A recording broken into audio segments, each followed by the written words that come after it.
Bonjour, je suis Jonathan, ingénieur avant-vente. Aujourd'hui, je vais vous présenter l'installation de Orbi avec une Freebox. Donc, on a besoin d'une Freebox et d'un système Orbi.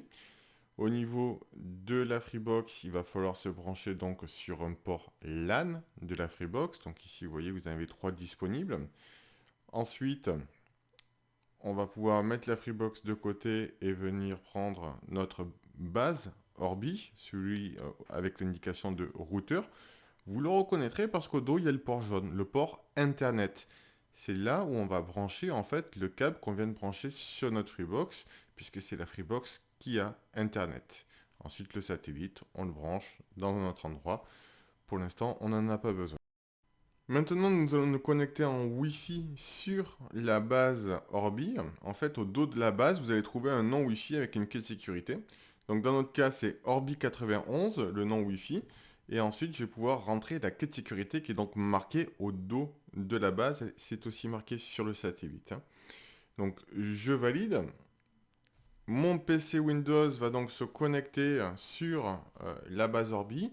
Je vais aller sur le site internet orbilogin.com et en fait, ça va faire apparaître l'assistant d'installation intégré dans la base Orbi. Donc, je fais suivant. Ensuite, je valide les termes et conditions Netgear. Là, le système analyse un petit peu ce qui est autour. Et donc, il voit bien qu'il y a une connexion Internet. Donc, OK, suivant.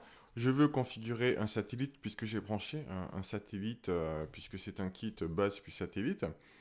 Donc, il va vérifier s'il arrive à communiquer avec ce satellite. C'est bon, on arrive bien, enfin le satellite est détecté. Je veux le configurer, je veux donc qu'ils puissent communiquer ensemble, d'avoir un seul et même nom Wi-Fi sur la base des satellites, la même clé de sécurité. Maintenant, je configure en fait le mot de passe du compte administrateur. Donc, dans notre cas, j'ai marqué mot de passe. Ensuite, dans le cas où on a oublié notre mot de passe, on nous propose deux questions on va devoir répondre à ces questions pour pouvoir récupérer le mot de passe oublié. Ensuite,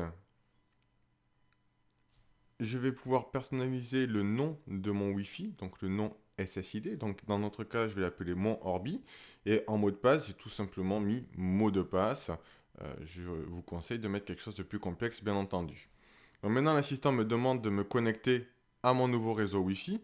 Donc des fois, ça peut mettre un petit peu de temps à apparaître au niveau du Windows. Donc il faut notamment cliquer sur le bouton rafraîchir. Sinon là, vous allez voir, je clique. Et si je descends dans le menu, je vais donc trouver le nouveau Wi-Fi qui s'appelle Mon Orbi, dont la clé de sécurité est donc mot de passe. Donc, je connecte pas en PIN. Il y a possibilité d'avoir le code PIN, mais sinon, dans notre cas, ça sera donc mot de passe. Je valide.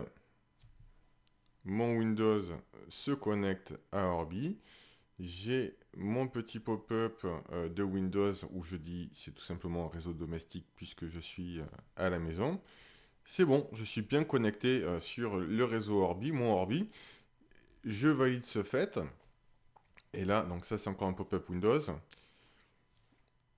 Et là, en fait, l'assistant finit de se configurer. Il me rappelle quel est le mot de passe admin, quel est le mot de passe du Wi-Fi mon Orbi, lequel j'aurais pu imprimer si nécessaire pour ne pas oublier ces identifiants.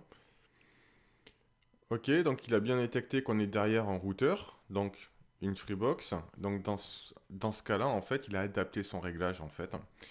Maintenant, il me propose de faire une mise à jour firmware, donc automatiquement le système regarde s'il y a un firmware. Donc un firmware, c'est un micro-logiciel, c'est une mise à jour du système qui peut améliorer le fonctionnement global de votre système ou réparer des petits bugs. On peut ignorer cette étape, mais je vous invite quand même à mettre à jour, puisque généralement un firmware vous amène des choses pour une meilleure expérience utilisateur, une meilleure performance, etc. Donc là, on a la mise à jour qui est en cours. Et on va faire avance rapide. Ça peut prendre un petit peu de temps pour faire une mise à jour. Surtout que là, en plus, on a une base et un satellite. Donc, il faut laisser travailler. Faut pas redémarrer, que ce soit la base ou satellite. Et après, automatiquement, ça remonte. Donc ici j'ai fermé, mais je vous invite à euh, enregistrer votre produit pour recevoir les alertes, les offres Netgear, etc. Sinon, c'est bien de créer un compte. Avec Netgear, vous créez un compte qu'une seule fois, hein. C'est un compte pour tout le monde. Donc ensuite, je vais sur le site mafreebox.freebox.fr qui me fait accéder en fait au routeur Freebox, là où il y a l'accès Internet, le mot de passe qui a été fourni par Free avec l'identifiant de connexion. Et là, en fait, je vais désactiver le Wi-Fi de la Freebox. Pourquoi? Mais tout simplement pour éviter de se faire des interférences, vu que le système Orbi est beaucoup plus puissant que le système Wi-Fi Freebox, qui est pas mal en soi, hein, mais avec Orbi, vous allez voir, c'est beaucoup mieux. D'autant plus que vous avez une autre vidéo sur la chaîne YouTube qui vous montre la différence de couverture d'un système Orbi versus une box opérateur.